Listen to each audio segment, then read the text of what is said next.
بسم اللہ الرحمن الرحیم۔ تمام تعریفیں اللہ تعالیٰ کے لیے ہیں، وہ بڑا مہربان نہایت رحم کرنے والا ہے۔ میں گواہی دیتی ہوں کہ اللہ کے سوا کوئی عبادت کے لائق نہیں، وہ یکتا ہے، اس کا کوئی شریک نہیں۔ میں یہ بھی گواہی دیتی ہوں کہ حضرت محمد صلی اللہ علیہ وآلہ وصحابہ وسلم اللہ کے بندے اور اللہ کے رسول ہیں۔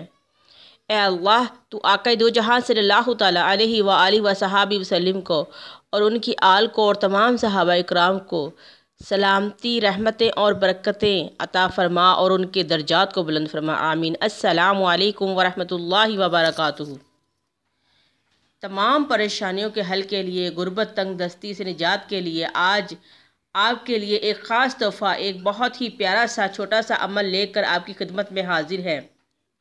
قرآن پاک کی ایک چھوٹی سی اور بہت ہی پیاری سی آیات کے ایسے ایسے معجزات دیکھے گئے ہیں، ایسے ایسے کمالات دیکھے گئے ہیں، ایسی ایسی کامیابیاں حاصل کی گئی ہیں جو آپ سمجھ رہے ہیں کہ ناممکن ہے۔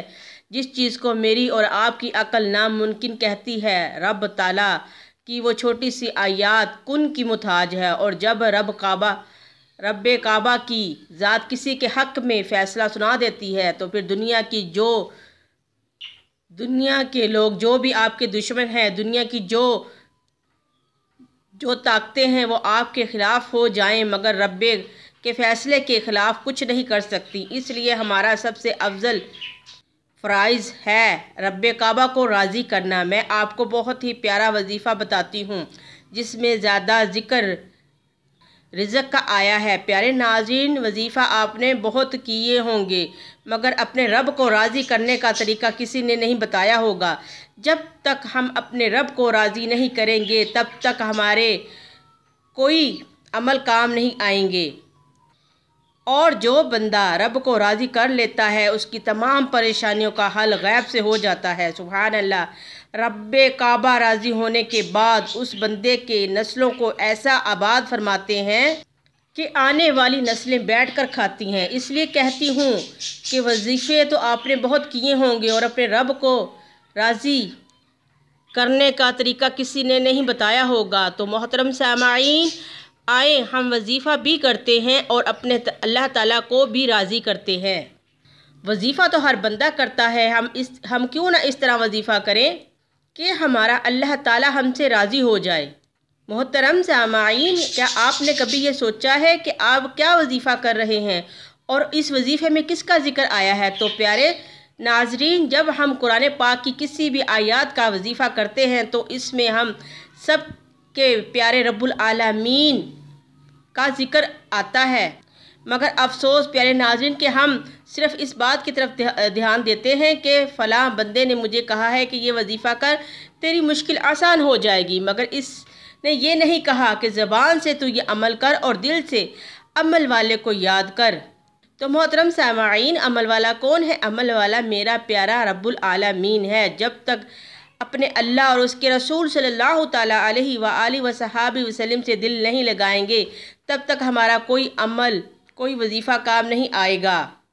پیارے ناظرین، اللہ کو راضی کرنے کا مطلب ہے کہ ہم 5 وقت کی نماز پڑھیں۔ نماز انسان کو ہر قسم کی مشکل، بیماری اور تمام آفتوں اور پریشانیوں سے بچاتی ہے۔ اور سب سے پیارا عمل آقا دو جہاں صلی اللہ تعالیٰ علیہ وآلہ وصحابہ وسلم پر کثرت سے درود پاک پڑھنا۔ انشاءاللہ کہ ہر درد کی دعا ہے صلی علی محمد، تعویذ ہر بلا ہے صلی علی محمد صلی اللہ علیہ وآلہ وصحابہ وسلم۔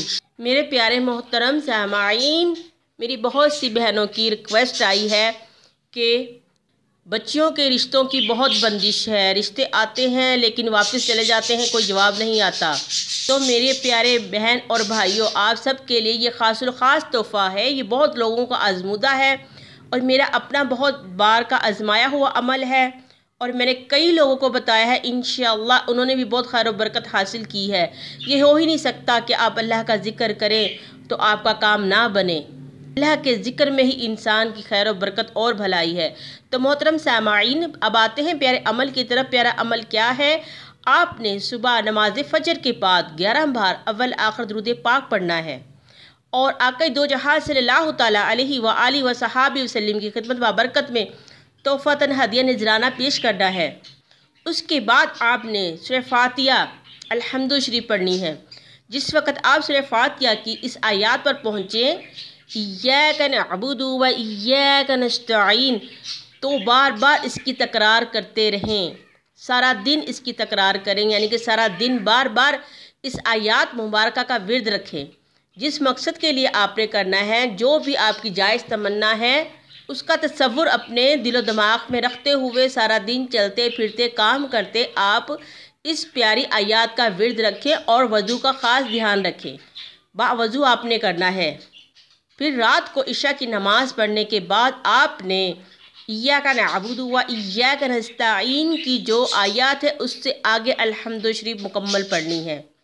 اس کے بعد پھر آپ نے 11 بار درود پاک پڑھنا ہے اور اللہ تبارک تعالیٰ کی بارگاہ اقدس میں جو بھی آپ کا جائز مقصد ہے، کاروبار کی رکاوٹ ہے، بندش ہے، کالا جادو ہے، جنات کا مسئلہ ہے، کوئی بھوت کا مسئلہ ہے، یا گھر میں کوئی جادو وغیرہ ہے، یا کوئی جادوئی چیزیں ہیں، یا آپ کے بچے پر کوئی اثرات ہے، رشتے کی بندش ہے، چلتا کاروبار تباہ ہو جانا، یا کوئی بیماری آپ کے جسم میں ہے، یا گھر میں کوئی بیمار ہے، یا کوئی بچہ یا بڑا انسان نظر بد کا شکار ہے، یا آپ کو رزق کی تنگی ہے اور جو گھر میں آتا ہے اور ختم ہو جاتا ہے کوئی خیر و برکت نہیں۔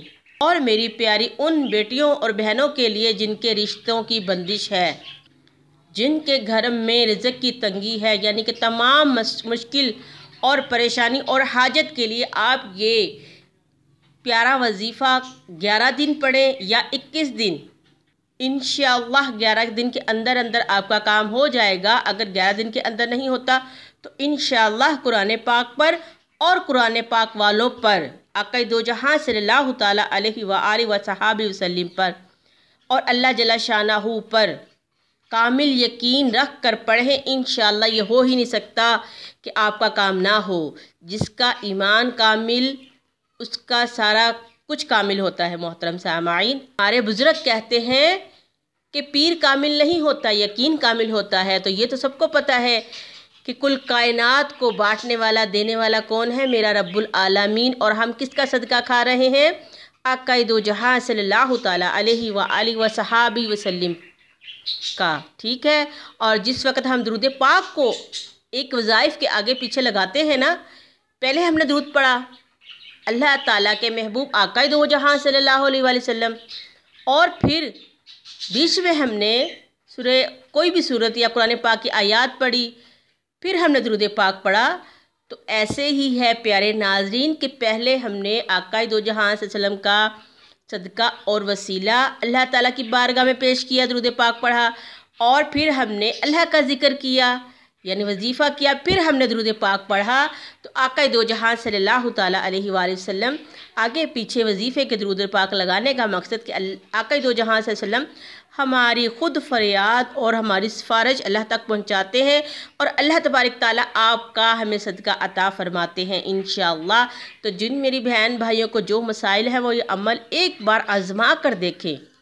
قرآن پاک کا کوئی بھی آپ عمل کرتے ہیں وہ کبھی بھی ہو ہی نہیں سکتا کہ آپ کو اس کا فائدہ اور برکت اور فضیلت نہ حاصل ہو، لیکن کیا کریں؟ لوگوں کے پاس بھاگنا چھوڑیں، قرآن ہمارے پاس ہے، ہمارے گھروں میں ہے، آپ خود کریں انشاءاللہ۔ پھر اللہ کی رحمت دیکھیے گا کہ کیسے آپ اللہ کی رحمت کے نزول آپ کے گھر میں ہوتے ہیں۔ تو میں امید کرتی ہوں کہ آپ اس پیارے عمل کو ضرور آزمائیں گے اور تمام پریشانیوں کا حل پائیں گے۔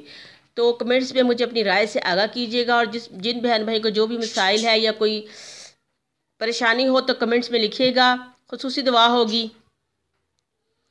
اور اگر آپ کو آپ کی بہن کی بھی ویڈیو پسند آئے تو لائک، شیئر اور سبسکرائب کیجیے گا۔ یہ ہے آپ کا چینل، آپ کا اپنا چینل فیضان درود مدینہ۔ لائک کریں اور دعاؤں میں یاد رکھیں۔ السلام علیکم ورحمۃ اللہ وبرکاتہ۔